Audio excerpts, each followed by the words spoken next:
Hello everyone. So today we'll be dealing with the chapter Our Environment. That's in biology. When we talk of an environment, what is environment? These are the surrounding things we talk of. These surrounding things, they may be the water, the air that we are respiring, and the water which is needed by our body for completing our life cycles, as well as then the component, the other abiotic component, which we may not feel are important for us, but indirectly they are related for our body. That is the soil, the abiotic factor, which may be useful for the plants but indirectly is helping us also. The temperature, which may be again an unimportant consideration for us, but it is an utmost important for these plants or trees. Temperature plays a very important role in considering the transpiration, in helping the water to pull out from the soil. So in all, if we talk of this environment, environment is the surrounding areas which involves both the living factors as well as the non-living factors. So the components of the environment are the environment or the ecosystem. Ecosystem, which refers to the balance, which means the interaction of the living organism with its non-living environment. If we talk from a ground level, I can say we start from a species level. The various species now combine together and result into a community. The population of a species now interacting with the population of another species, maybe a plant, maybe an animal, constituting a community. Now these communities, they not survive until you give them an abiotic environment. So this ecosystem is majorly an interaction of living with the non-living factor, with the biotic and the abiotic factor. The biotic factors being the producers, the consumers, and the decomposers. While if we talk of the abiotic components, we have the temperature, we have the soil, we have the factors like the, you can say, the air. So these factors, when we club together, make an ecosystem. And this ecosystem again is a variable component for the one which are dwelling on the land or which are dwelling inside or living inside the water. So for that, we have the two types of ecosystem. The one, if we say they are the natural ecosystem, the one which are naturally made, which nature has made, and the second one, the artificial one, which are made by the human beings, which are man-made, you can say. The anthropology word could be assigned for this particular man-made factors. So this, if I talk of the ecosystem, the natural ecosystem, which may be a terrestrial ecosystem, which may be an aquatic ecosystem. If I talk of a terrestrial ecosystem, again I can divide it as in the one with the desert form, the one with the forest form, the one with the grassland. These three components, they are almost, having a temperature variation. For example, if I talk of a forest area, the forest area might be receiving a good rainfall, a good temperature, or a sun rays coming, humidity is more, or humus formation is more, making large amount of plants to grow. But for a desert area, if I talk of, the sand or the soil is not that much receptive in holding up of the roots of the plant. If I talk of the grassland, the soil, they may be receptive in holding, but mostly for the grasses only. Since the temperature variation, or you can say the rain variation could bring. So these three components, if I talk of, they come in the terrestrial ecosystem. For the aquatic one, we have both, as in the freshwater ecosystem and a marine water ecosystem. For a freshwater ecosystem, we have the lakes, the ponds, the rivers. For the marine ecosystem, we have the seas and ocean. There also the interaction of the plants and animals goes on inside this particular system. For an artificial ecosystem, if I talk of, so I have two components here. Here are two examples I can quote of. One is the crop field. The farmer decides what to plant and what not to plant. So that's an ecosystem. Here the soil, temperature, water, air, they are interacting with the seeds that have been sown. The aquarium, you decide which fish you need to grow in that, or need to take care of that. The water is there, you blow air inside. So the components you are giving to that particular artificial ecosystem. But in natural ecosystem, the nature is somehow protecting the things so that the balance goes on. For this to work on, we have the biotic factors and the abiotic factors. So this abiotic factors being the air, water, land. The biotic factors being the plants and the animals. For this animals, if I say, plants are the producers, they are going to produce, but these, the producers, they are not consumed as such by all the living organisms.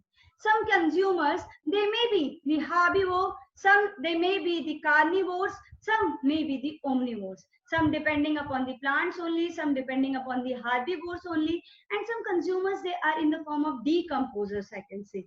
They help in recycling the environment. While the abiotic component, they are going to just balance out everything. They are the one which are going to protect our environment. For that, we have the two waste which need to be classified along with this ecosystem to be studied. The waste being the biodegradable waste and non-biodegradable waste.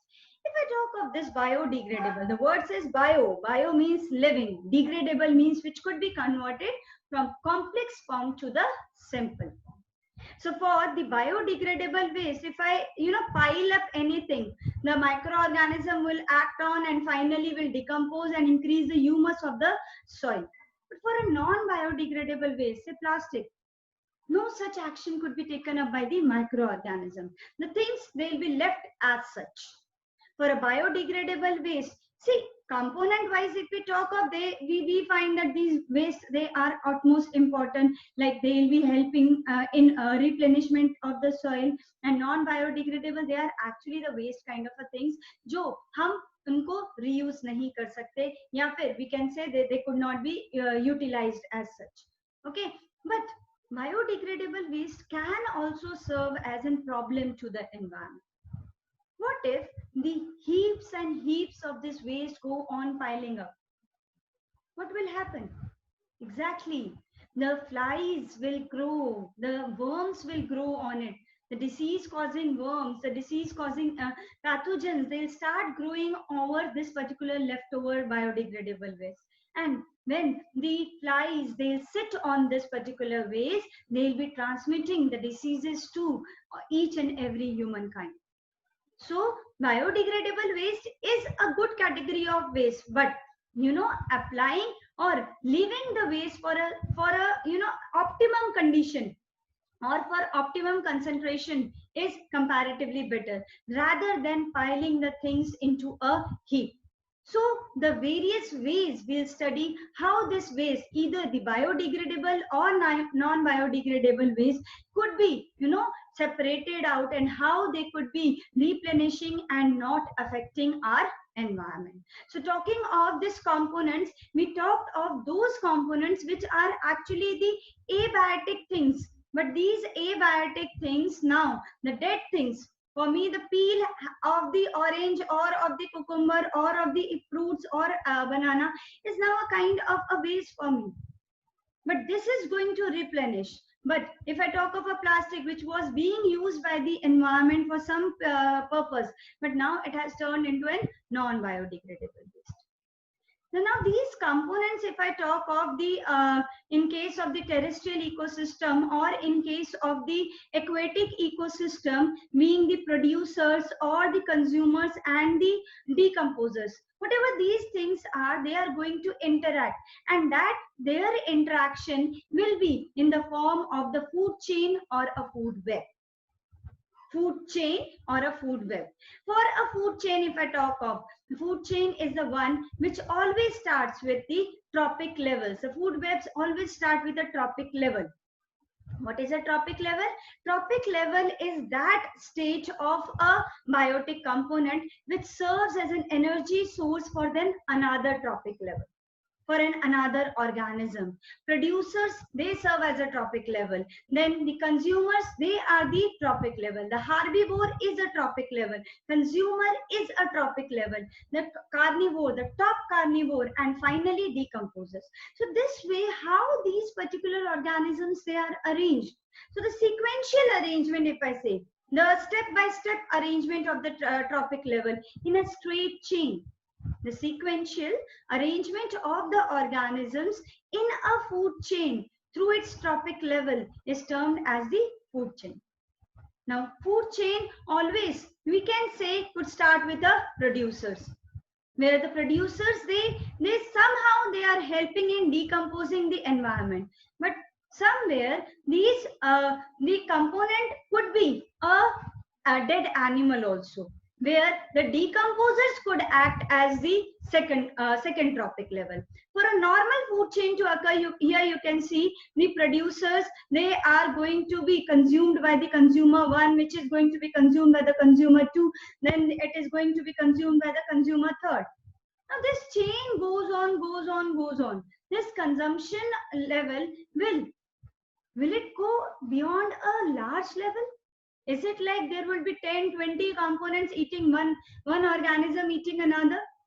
No. The organisms, they actually undergo a process known as the food web thing. Here you can see the food web.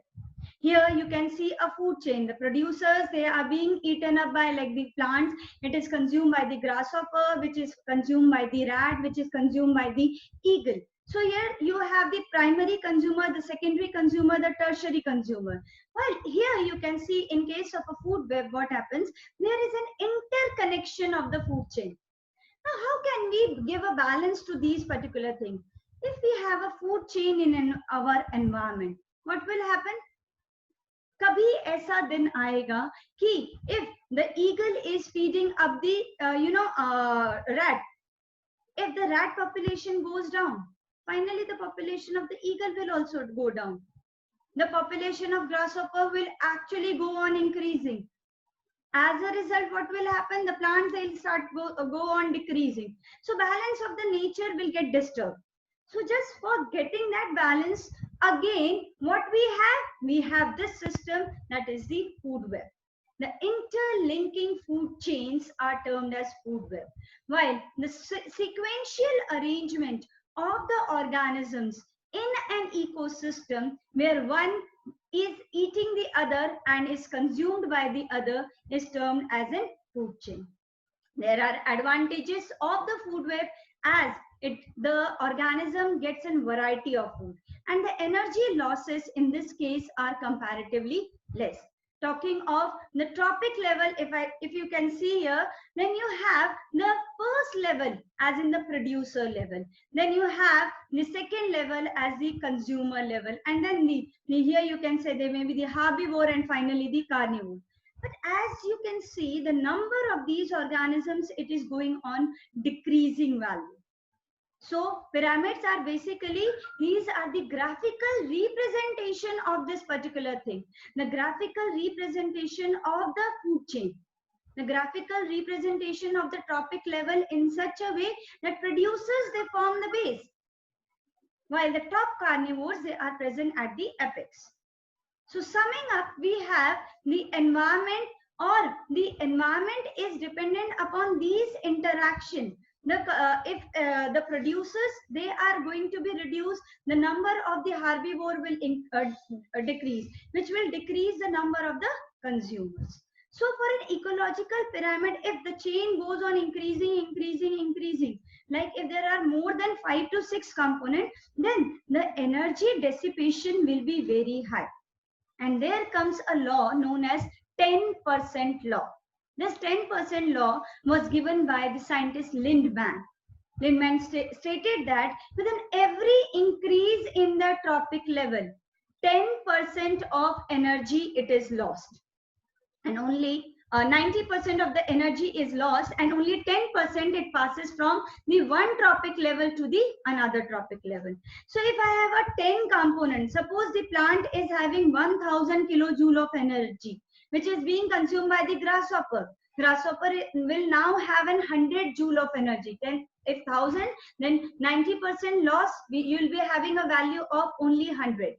Now this is being consumed by the rat. In that case, the 10% is further transferred and 90% is lost. So in that case, now this particular rat will be getting only 10 joule of energy. Finally, to the eagle, what that eagle will be getting is 1 joule of energy. But if the components are increased, for example, eagle being consumed by the tiger, you can say, or a fox then consumed by the tiger. So this level, if it goes on increasing, the value of energy gained by that particular tiger will be very less. So for that particular shifting, that what was actually made into consideration, the food web. That if a rabbit comes on a second trophic level, that second trophic level organism could be eaten up by the third trophic level, fourth trophic level, or a fifth trophic level.